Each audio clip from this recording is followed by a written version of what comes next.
Discover the latest health tips, expert advice, and inspiring stories. This is the Health Channel Podcast. Your journey to better health starts now.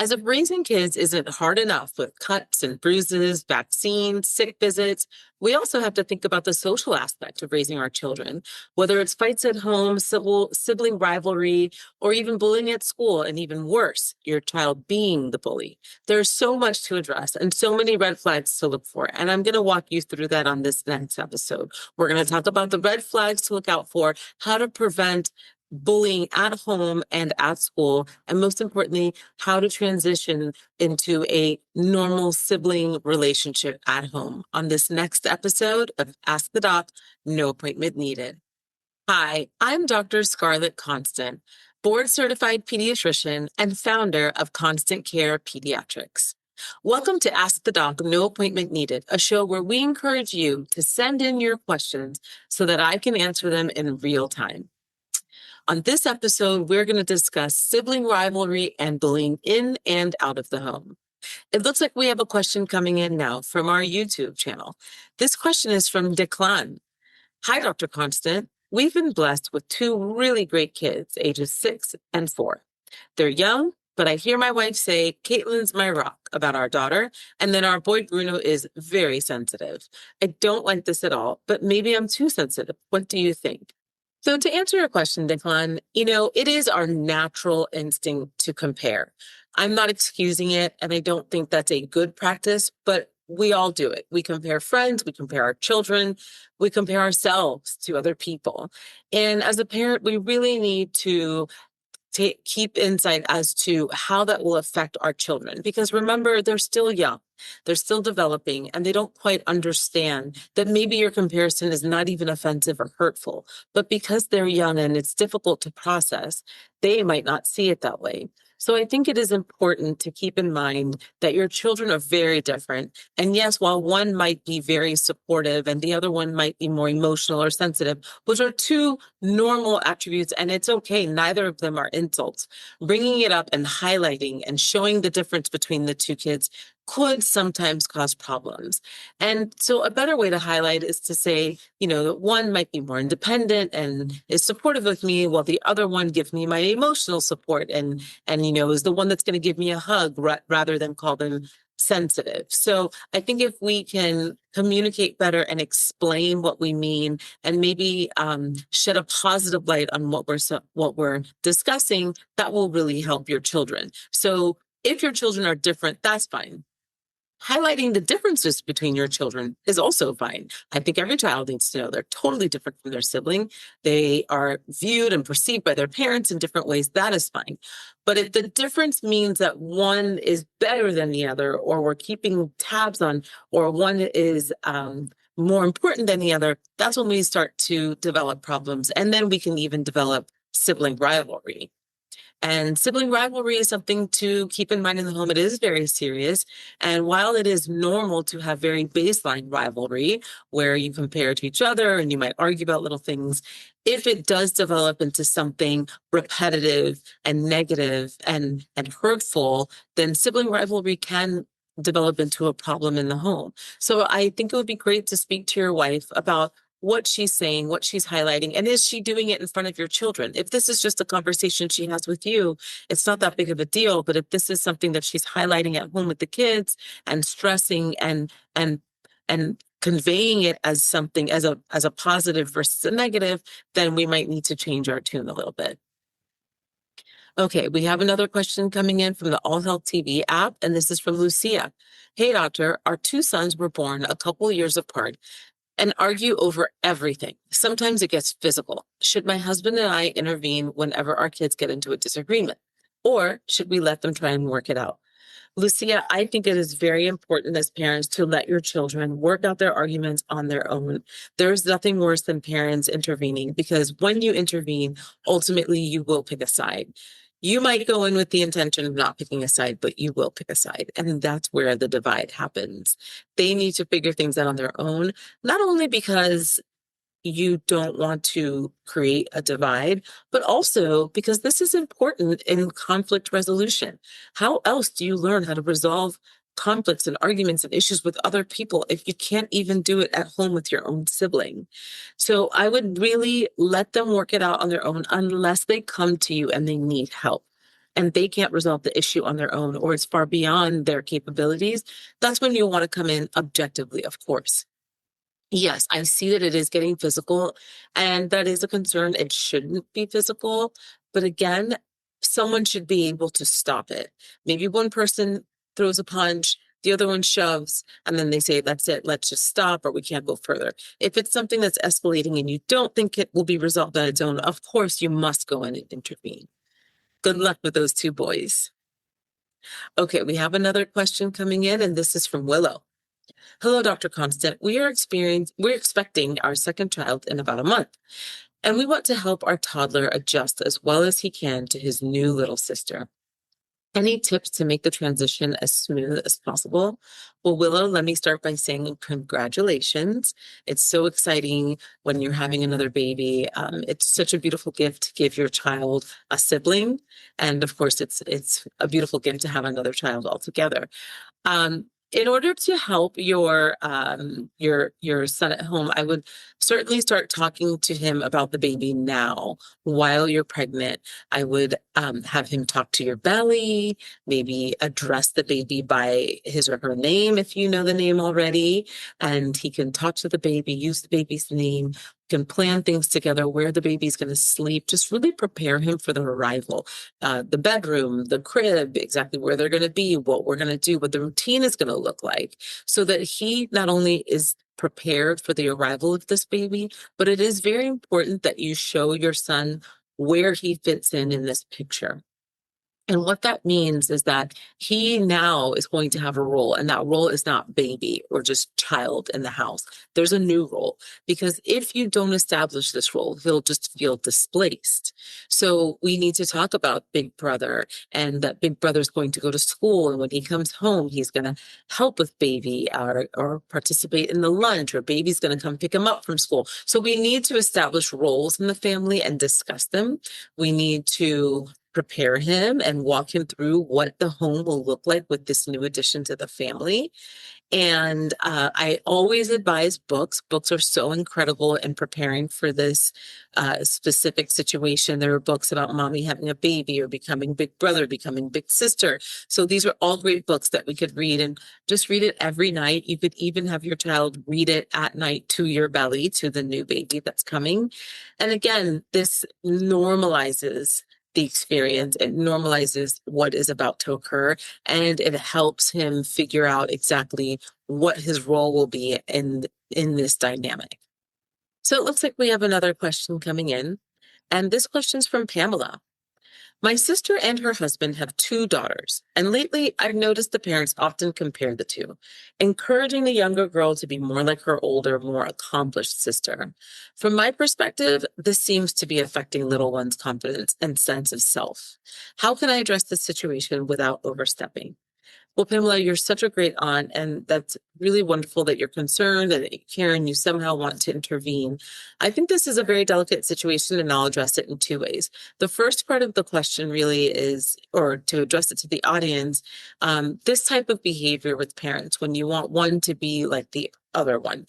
I understand an older sibling is a role model. I also understand that you want your younger sibling to make sure they follow in the footsteps of the older sibling, as the older sibling is setting a good example. That is great. I would keep it as general as that. As an older sibling, I completely understand, and this is the way it was in the house, and that's okay.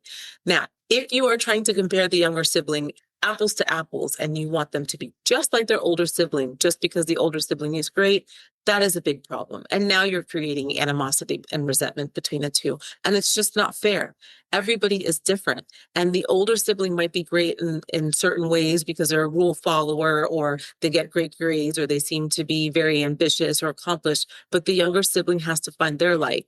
And whatever that is, you will nourish it. You will help them flourish so that they can be as accomplished and happy as the older sibling. But that doesn't have to be exactly in the footsteps of the older sibling. So it is very important to distinguish between the two.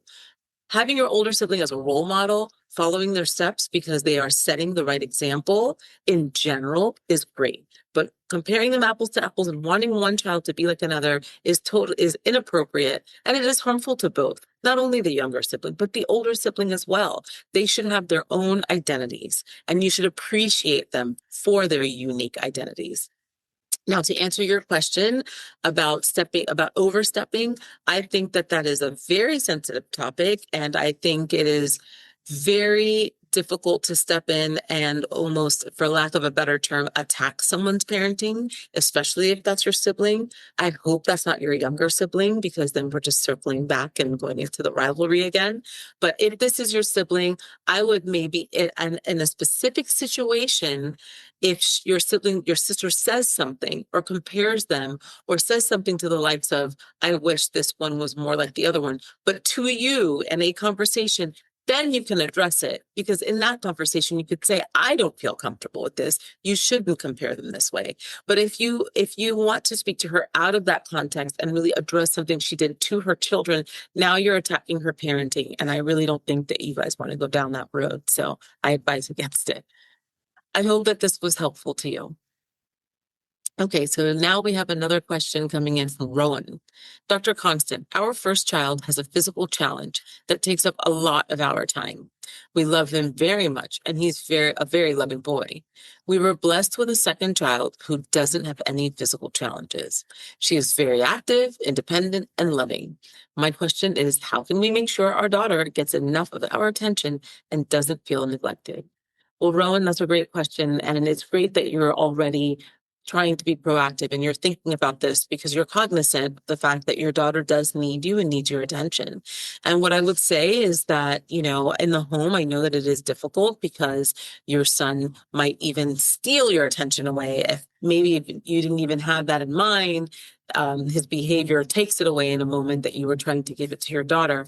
I say that you have to be vigilant about creating activities that are specific for your daughter, and maybe even one-on-one activities, going places together, experiencing things together, but also bringing him into her world. So what happens when we have a disabled child, we tend to bring everybody into their world because we're always with them. We're trying to help them. We're trying to serve them. We're advocating for them. And so everybody kind of jumps on that train. And what you have to do is maybe flip it around and sometimes bring him into her world, which at times might not be comfortable, but that's okay. He can be outside of his comfort zone, but it's important for him to show support for his sister the way she shows support for him. So try to do things like that as a family. You're doing things as a family, but things that might revolve around her. Sometimes you'll do things that revolve around him. And then, of course, one-on-one activities is always important. Every child needs their one-on-one time with their parent. Disabled or not, you need to spend alone time with your child and bond on a different level without your spouse, just you and your child. And then you just flip it and your spouse will join the other child. But I think it's very important so that you all get to know each other on very different levels.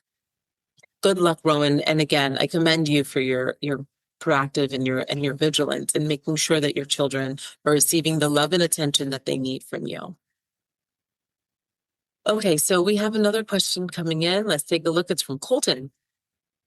Hi, Dr. C. My sister's 10-year-old daughter used to be a really great, fun kid, but now I think her parents are turning her into a mean girl. She's even gotten into trouble for bullying some classmates at school, and her parents are okay with that. Is there anything I can do? Well, Colton, that is really sad, and I'm sorry to hear that. I would say, if you have kids, which would be her cousins, I would certainly see what the relationship is with them. If she's bullying your children, then that's an easier way for you to address it because now it directly affects you and the kids. If you see the behavior that could lead to bullying or things that she says that seems like it's coming from a mean place, you're her uncle. I don't see any problem with you correcting her or maybe talking to her about what she said or what she did and why she's doing it. Sometimes kids don't even know that they're being mean. It just evolves very slowly, believe it or not. And they don't know why they feel the way they feel or they're acting a certain way. So I would absolutely address it in the moment, especially if it's happening to your children. Also, if you see some of the behaviors that the parents are actually demonstrating that would lead to what you're calling a mean girl type of behavior, then I wouldn't say it in that context, but I would certainly point it out because again, a lot of people now kind of fly by the seat of their pants and they parent on a whim. And sometimes they don't even realize what they're doing is so exclusive or mean. For example, I know someone that carpools with her friend, and it's just the two kids that go to school together and the mom. And the mom picked up one of the children to take her to school, and her son was sitting in the front seat. So if your son's in the front seat and you're picking up a friend to go to school together, and the friend's sitting in the back seat alone, they kind of just get excluded. They're not talking, they're not engaging. It's not like you're taking two kids to school that are hanging out together and getting dropped off. It just created an environment, almost like a chauffeur situation, where the person gets in the back seat and they're just isolated while two other people are in the front managing the radio or talking or just it's so minuscule and it seems so minor and it doesn't seem like a big deal, but it's a very easy way to exclude or isolate someone. And so as the parent that allowed that to happen, you're promoting this mean behavior. Obviously, we don't think it's very mean, but you're actually creating this environment at the very beginning. So a lot of times parents don't even notice what they're doing. They don't even think it's a big deal. So sometimes you could just point it out at that moment, like, hey, you guys are together, you want to hang out, why don't you jump in the back? And there it is. Very simple. And you're not confronting the parent or attacking their judgment as a parent. Okay, looks like we have another question coming in from Iris. Dr. Constant, our baby boys love each other, but that doesn't mean that there isn't any sibling rivalry between them. What's one simple daily or weekly routine to help reduce the tension? Well, there's nothing that gets kids close together than joining forces to be angry at the parent. But no, I don't mean that. What I'm saying is that they need to find something that brings them together. So, or something where they would just commiserate, right? So, guys, you need to go outside and wash my car. I need both of you to wash my car. You could pay them allowance for it. It's fine, but it's a team effort. So they could do like a team chore around the house. They'll him and haw and commiserate and be mad at you, but at least they're unified and they're together. So you could assign chores at home that they have to do together and complete. I think that it's always great when they get to choose. The two of them have to work together and choose like an outing that's fun for them and something that they want to do that you would take them to do and they can have fun. They're not inviting any friends. They don't have cousins coming over. It's just the two of them. So they can come up with something together and you bring them and they can enjoy it together. I think family movie night is always great. It's a classic way to spend time as a family. And I know a lot of people don't do that anymore with streaming and with individual devices at home. But there should be a time where all tablets, all devices are put away. The family sits together in front of the TV and they watch one movie together as a family. And that's a good way to relieve the tension and bring the two boys together. Of course, there will be the fight about which movie we're going to watch, which is why in my home, I decide what movies we're watching. Looks like a lot of people have questions today. This is a very hot topic. And again, we all go through it, not only personally with our own siblings, but now in our home with our children. So I don't want you to think that this is abnormal. Like I mentioned earlier, sibling rivalry is normal. It's just that if it is persistent and there is constant tension in the home and resentment, we're looking at a problem. So these are things that we really need to be cognizant of and we need to watch in our home. Okay, it looks like there's another question coming in now from Anna. I had this situation growing up. I think some parents don't realize that it feels like bullying to your child when you constantly compare them in a demeaning way to a friend's child or their own sibling. How do you voice this as a child to a parent that is clueless? Anna, that is a great question. And yes, like I mentioned earlier, some parents are totally clueless and they don't feel that it's harmful and they don't think that they're being a mean parent.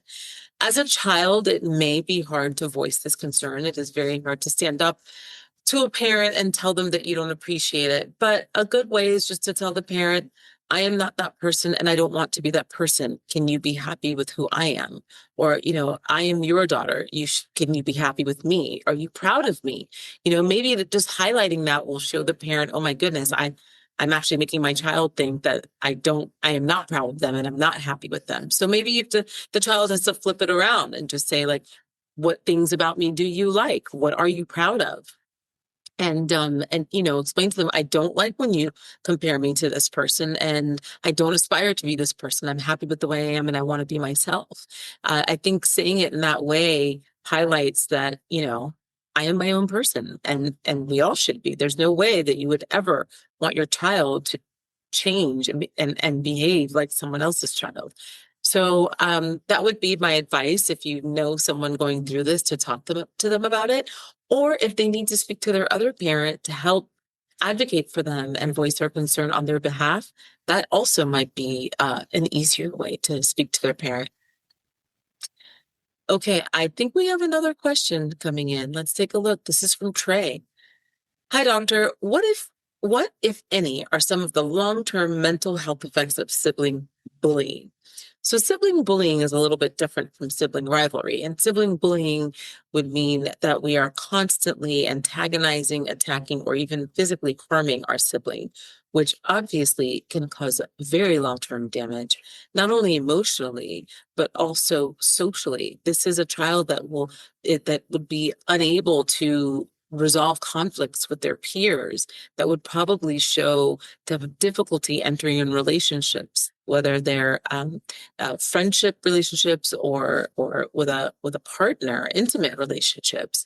It would be very hard to trust people if the one person in your home that you should trust more than anyone is actually attacking you and betraying your trust.